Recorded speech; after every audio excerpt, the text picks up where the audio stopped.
as with This is a premium simple hairdryer demonstration of the EMF emitted from a premium hairdryer versus a TeraCare TeraHertz device. Prive International's iTeraHertz Classic Hot Air Blower.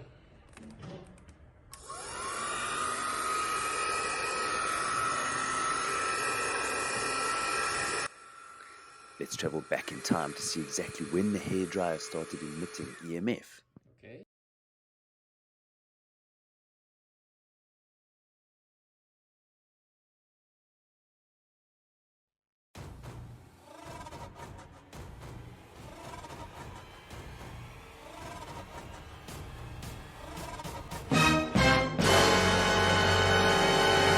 If you were to Google EMF and the side effects, this is what comes up.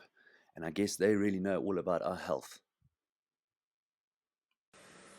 So if you're a hairstylist or if you use a hairdryer a lot, why don't you take a look at the TeraCare?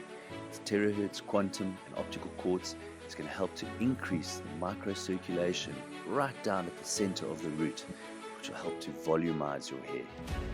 It'll only be good for your brain.